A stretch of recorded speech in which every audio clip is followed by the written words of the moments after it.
Hello and welcome to another year, which is really just another now in a field of infinite potential nows that we are selecting based on where we are placing our awareness. So today I wanted to celebrate this brand new now by going back to the beginning of where all of this started, which is the first chapter, the first book of The Complete Reader by Neville Goddard, At Your Command, which is where I started my journey 4 and a bit years ago after rediscovering Neville once more. And we're going to take a phrase that jumped out of this chapter and we're going to go through it with some etymology. It's going to be a great way to start the year. For those of you who are new, my name is Hedley and I am a Law of Assumption coach. So if you'd like to know more about me, you can find those details at my website, youaretheone.com.au.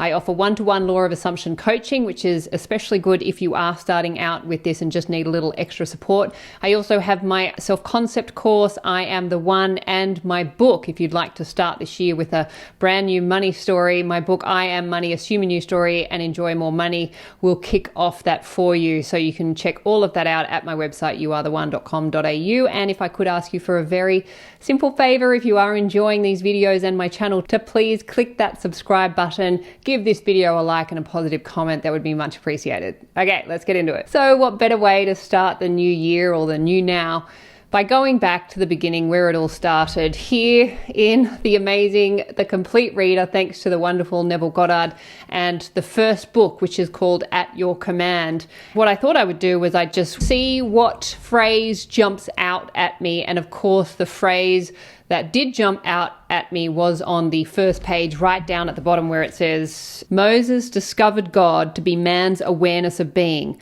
when he declared these little understood words, I am hath sent me unto you. One of the things with Neville's work is it sounds very gendered. So where Neville says man, he just means manifestation, which is God, which is imagination manifested into physical form. So that's the phrase that jumped out. And then I thought, well, let's start the year by understanding this phrase. But in order to understand that, we have to go to the etymology of those words. So I'm going to go through the phrase in a second, but just before we do get into that, let's go back to the founding principle of this work, which is consciousness is the one and only reality, and reality is the reflection of consciousness. And that is really the guiding principle of this work. The stories you are telling, the thoughts that you are thinking, and especially the ones that you're thinking on a loop, the feelings that you're having about those thoughts, that is all producing your reality. So with that principle in mind, let's now have a look at this phrase. So this phrase actually comes from the Bible. Now, I'm not religious. I haven't read the Bible. I've read little sections of it inspired by Neville. So this verse is from Exodus 3:14. And God said unto Moses, I am that I am. And he said, Thus shalt thou say unto the children of Israel, I am hath sent me unto you. Now, we're not going to go into the etymology of that particular phrase, but I do want to just point out that the name Moses actually means, the etymology is to draw out. So what this phrase is actually doing, it's your infinite I am awareness speaking directly to you as the one who has been drawn out of the infinite invisible I am nature manifested into physical form. So this is your higher self, your higher awareness speaking directly to you, and it is saying very clearly, I am hath sent me unto you. So this is you speaking to you. Now, just to make sure you understand this, in terms of perspective, I am is first person. So I am first person, that's the infinite I am, hath sent me, that's also first person, unto you, which is second person. So in my reality, I am is first person and Hedley is second person, because I am has been sent into Hedley in order to have the experience of itself. Now, for you in your reality, I am has sent itself into you to have the experience of itself through you, which is why you are so important, because I am, in its desire to know all of itself from all perspectives, I am can only have that full experience of itself with you. Otherwise, without you, I am cannot have the full experience of itself. So this phrase is really going to boost your self-concept, because you're going to realize just how important you are in the game of creation. I am cannot fulfill its mission to know itself in its entirety without you.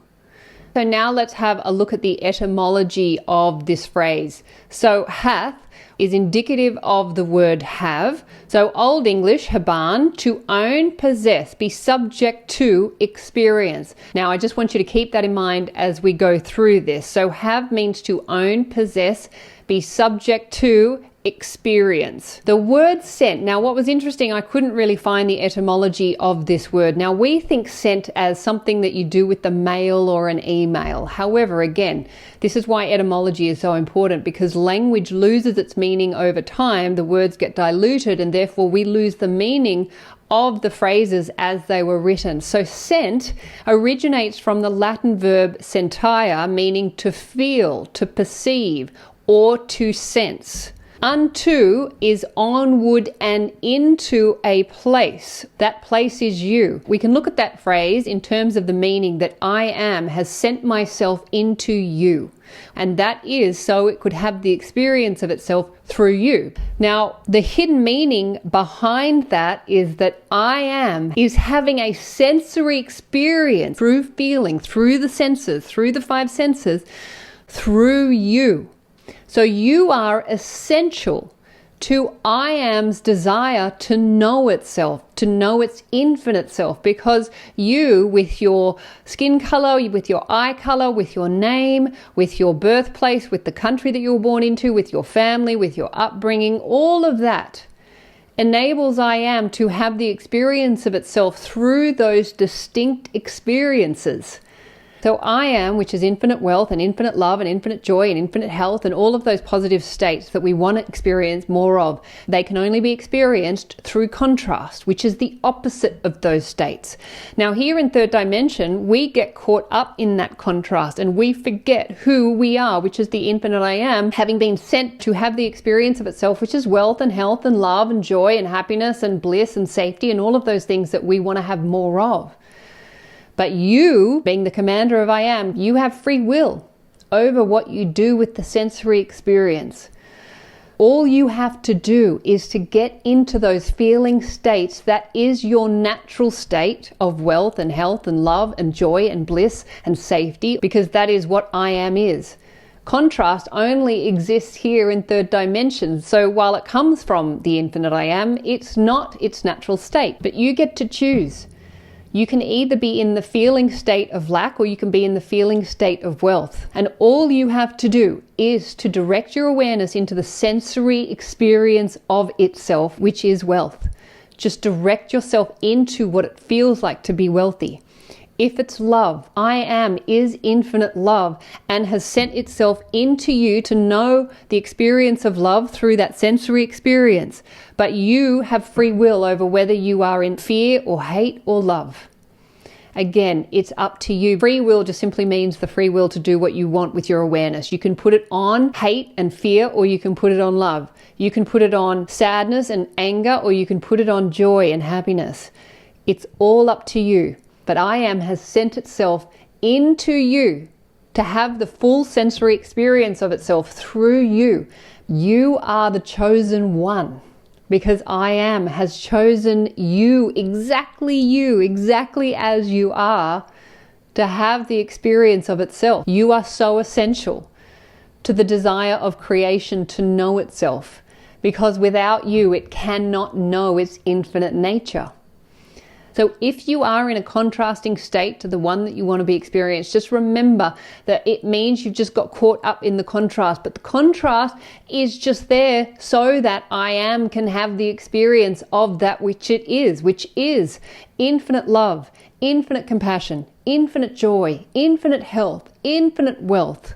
all of those things that you want. That is who you are at your core, natural, infinite state, because you are the infinite I am having a very physical experience. And all you have to do is just remember that you are the one who directs the experience that you're having. So direct it to the one that you want using your senses, because that's what it means to be sent, is to be sensory.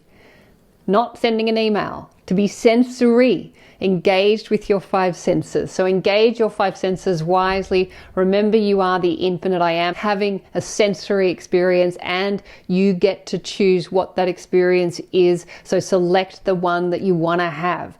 All right. Thank you for being here. I'm very excited to be starting this new year again. We are going to continue on with the complete reader and the book At Your Command, because the phrases just keep jumping out. So have a wonderful rest of the week, and I'll see you in the next video. Bye.